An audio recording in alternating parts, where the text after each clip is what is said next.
सरकार बड़े बड़े दावे करती है, तो वहीं सरकारी शिक्षकों को काफी परेशानियां झेलनी पड़ रही है। सरकारी शिक्षकों को समय पर वेतन नहीं मिलने से काफी परेशानियों का सामना करना पड़ रहा है। राजद के प्रदेश प्रवक्ता चित्तरंजन गगन ने कहा कि एक तरफ सरकार सैलरी देने का भी प्रचार प्रसार करती है, तो वहीं दूसरी तरफ आदेश जारी करने के बावजूद शिक्षकों को दशहरा जैसे त्योहार में भी वेतन नहीं दिया जाता है। ये काफी गंभीर बात है। सरकार को ये बताना चाहिए कि क्या शिक्षकों को दिवाली और छठ भी बिना सैलरी के ही बिताना पड़ेगा। अब देखने वाली बात होगी कि आखिर शिक्षकों को कब सैलरी मिलती है, साथ ही किस तरीके से उनका त्योहार बीतता है।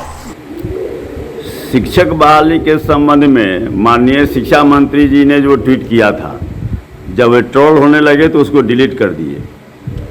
लेकिन एक बात मैं उनसे जानना चाहूँगा कि कब तक नियुक्ति होगी। स्पष्ट रूप से उन्हें बताना चाहिए कि शिक्षकों की नियुक्ति कब तक होगी, करना चाहते हैं कि नहीं करना चाहते हैं, इनकी नियुक्ति होगी या यूं ही टाल मटोल करके और इसे लटकाए रखना चाहते हैं। एक सबसे महत्वपूर्ण सवाल है कि 6 अक्टूबर को माननीय मंत्री जी ने ट्वीट किया था, शिक्षकों का जो वेतन बकाया था कई महीनों का, 3 महीना 4 महीनों का वेतन बकाया था शिक्षकों का, तो उसको तोहफा के रूप में विज्ञापित किया गया था, पोस्टर निकाला गया था और माननीय मंत्री जी भी मुख्यमंत्री जी के साथ एक फोटो के साथ ट्वीट किए थे कि तोहफा दे रहे हैं शिक्षकों को।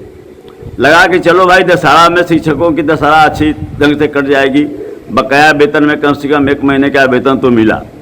लेकिन दुर्भाग्य है कि दशहरा में किसी शिक्षक को यह वेतन, जो बकाया वेतन उनका था जिसको सरकार तोहफा के रूप में प्रचारित कर रही थी, नहीं मिला।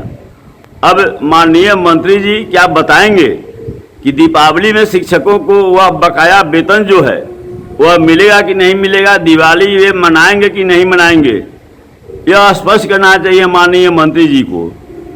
और एक सबसे बड़ा एक और अहम सवाल है कि पिछले बार विधानसभा चुनाव के पहले अगस्त में सरकार द्वारा घोषणा किया गया था कि शिक्षकों को, लगभग 3.5 लाख शिक्षकों को हम 15% वेतन बढ़ोतरी देंगे, डीए के रूप में, महंगाई भत्ता के रूप में हम 15% का वृद्धि करेंगे और वह जो है सो 1 अप्रैल 2021 से लागू होगी।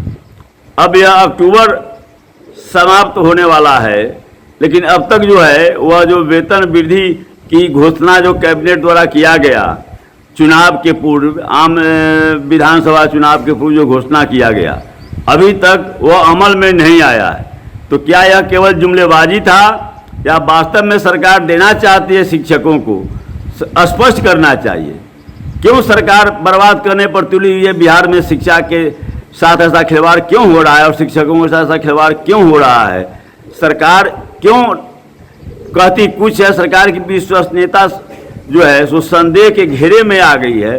सरकार की विश्वसनीयता पर यह सवाल खड़ा हो रहा है, प्रश्न खड़ा हो रहा है कि सरकार बोलती कुछ है, करती कुछ है, जो बोलती है उस पर अमल नहीं करती है। माननीय शिक्षा मंत्री लगातार उनका बयान बदलते रहता है, तो यह जो स्थिति है काफ़ी दुर्भाग्य